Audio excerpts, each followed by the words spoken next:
What's up, guys? Hope you guys are well. I haven't been recording for about 3 nights now. So I'm back. I recently just got back from a training camp. I do triathlon, so I just got back from a triathlon training camp. It was a really intense camp, intense training. So I didn't really have time to vlog in the room with the boys. And it wasn't really convenient because we needed to sleep early. And yeah, so I'm back after 3 days, and I must say I've learned a few things from that camp. Our coach, he gave us a speech on the last night of the camp, yesterday basically. So he gave us a speech about triathlon, about going pro, about being an elite athlete. So one of the things that really stuck with me was sacrifice. He said you need to sacrifice. You can't be coaching, you can't be doing all this coaching stuff that require energy and expect yourself to be an elite athlete.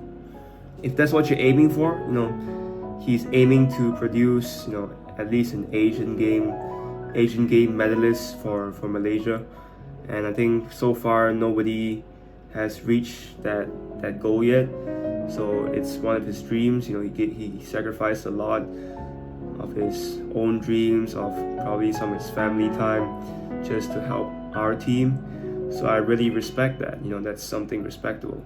I mean, to sacrifice those things for a team, for your passion, that's really respectable. So I really admire that about him. And yeah, and it made me think about what I need to sacrifice if, let's say, I do want to become like a professional triathlete. Like, what do I have to sacrifice? Because you need one of the key things to being fresh for your sessions, to being fresh for your training, is to recover. You need to have 1 to 2 hour naps where you're just resting the body. Because if you, let's say, you do a workout in the morning and you do an intense workout, and in the afternoon you just walk around the shopping mall, your body's not gonna recover well. And in the evening, the quality of your sessions, the quality of your training will not be as high as if you took a nap in the afternoon and you woke up and you felt fresh and to attack the second workout. So little things like that, it compounds, it means a lot in the future. And the pros are resting about 1 to 2 hours a day, just napping, just sleeping, just resting your body. And that's what's required if you want to get to the next level, which I totally understand. And it just made me think, how can I manage my time? How can I plan things? How can I change to make sure I can fit at least a 1 hour nap in my day? I am a property agent. I guess I can be flexible in my time, which is a plus there. If I were to work a 9 to 5 job, man, I don't think I would be an athlete anymore, because you almost can't nap in a 9 to 5 job. And even if you could, it's probably not gonna be a quality one if you're gonna sleep in the office. So yeah, it just made me think, shit, if you want to go pro, this is what you have to do. You have to sacrifice. You gotta sacrifice some things. And I guess sacrifice to me means losing something that you really, really want and choosing the other thing that you truly want for the thing that you really want. That's sacrifice. You gotta sacrifice things that you really want for the things that you truly want. If not, then it's not gonna work out, because there are gonna be people that are willing to make that sacrifice. And yeah, it's not easy, man. I mean, even in entrepreneurship, they have to make sacrifices as well. I mean, I wish I could do both. If possible, I want to do both, but it is very unlikely and very hard. I can try, but would probably fail. But I'll give it a shot. and see if I can manage it. But I definitely need to fit in the naps now from now on, and get my body recovered and take care of my body, and not put shit food in my body, I guess. But yeah, speaking of which, I kind of ate like trash today. But yeah, I really gotta improve my dieting skills and eat like just good food, organic food that fuels my body and makes me energized to attack the workout. So yeah, sacrifice. You got, and even in life, it's not just in triathlon, and whatever you want to do in life, you're gonna have to sacrifice. You want to chase your dreams, you gotta figure out what you have to sacrifice, because you can't have everything. Ray Dalio has this amazing quote. He said, "You can have anything you want in life, but you can't have everything. You have to choose. You're gonna have to sacrifice." Yeah, we only live one life, and we only have so much time, so you gotta choose what you do carefully. You gotta choose what you do carefully. I think for me now, for this age, because I believe that you can only get to like an Olympic level fitness at this age, 20 to 40 years old. That's the window. After 40 years old, like for me, I don't think I want to do any sport anymore. I probably want to focus on entrepreneurship, because entrepreneurship is a game that you play until you die. KFC, the founder, didn't found KFC until he was 67, 68. So I can play that game when I'm older, if I get to that age. But being an athlete, being a triathlete, or being a fighter or whatever, you only have such a small window. Such a small 20-year window. After that, you reach your peak. The best, if you're like really good, you peak at your 50, and after that it just goes downhill. After 60 is downhill. So yeah, I want to make sure that I'm spending my years right now, 20 to 40, just focus on being the best athlete I can.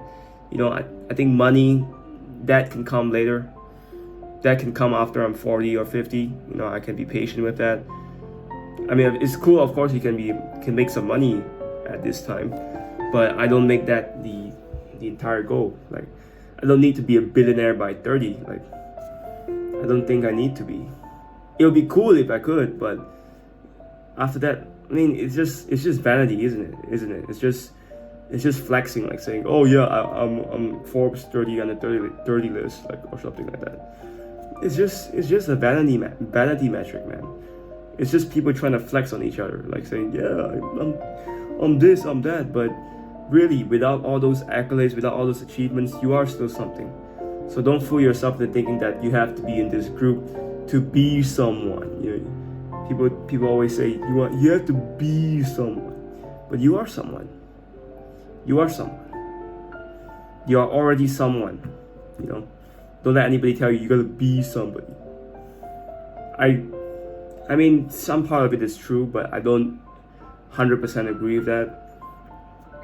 Like, of course, you gotta work hard. That's obvious. You gotta work hard, but I don't believe the idea of being someone, because you are already someone, and you can just choose an action to do and just do that action. And if it gets you the result, that's a result that you want, then you get a result.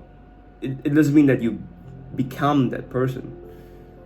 You know what I mean? I don't know if this makes sense or not, but I feel like people say that and they imply that you are not someone already, like you're a nobody. Like, I don't think anyone is really a nobody. I believe if you're on this earth, you are somebody. I believe so. I truly believe so. That doesn't mean I'm gonna be late just because I'm a somebody. I'm gonna be lazy for the rest of my life and do nothing. Because I'm a somebody, I'm gonna do my best with this life. That's how I think of it. I don't know how you think of it. There's a lot of things that I don't know. There's something that you know that I don't know. Definitely. There's something that you know that other people don't. Just know that. Just know that. There's something that you know that the whole world does not know, including me. So just keep that in mind. Just realize that. Just let that sink in, that there's something that you know that the whole world doesn't know. And that's something to be grateful for, I believe. Yeah, man, sacrifice is just part of the equation for the life that you want. You know, you gotta sacrifice.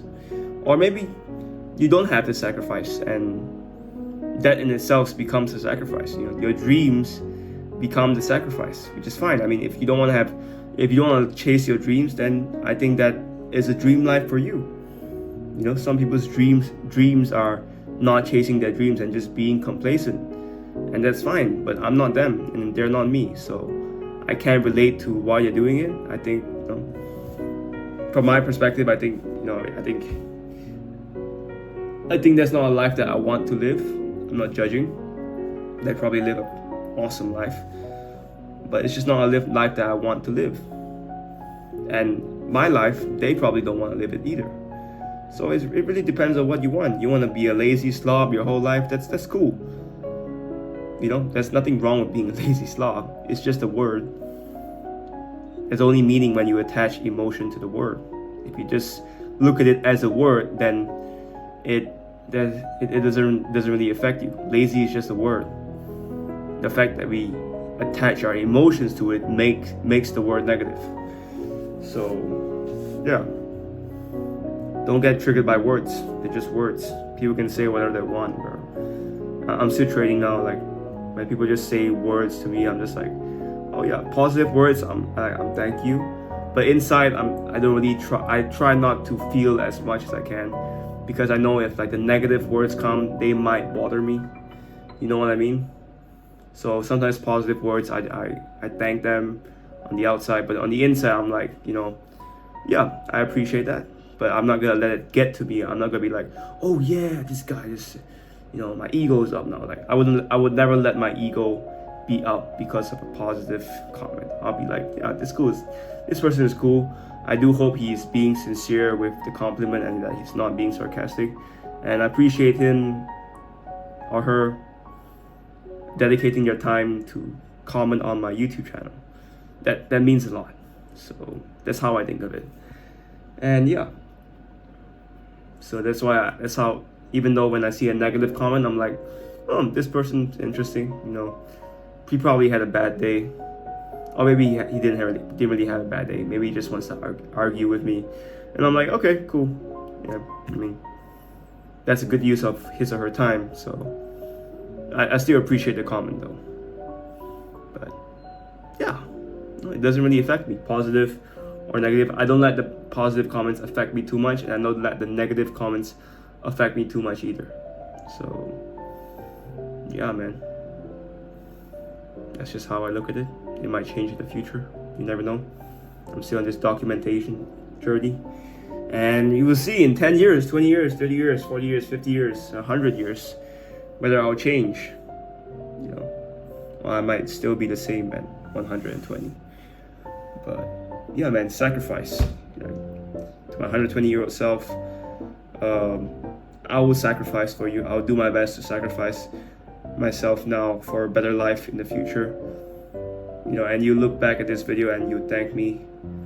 You thank me for making those hard decisions. You thank me for making those hard, brutal decisions that most people couldn't do.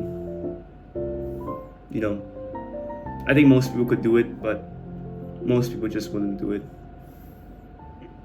You thank me for that. You thank me. You thank your 20-year-old self for making those hard decisions. And even if he doesn't make the hard decisions, well, at least he documented the whole thing until 120 years old for posterity, or maybe for the people of the future to just see your life or my life. I don't know how it works in 100 years. But yeah, man, I hope I made the right decision. I hope I made the right decisions at 20. I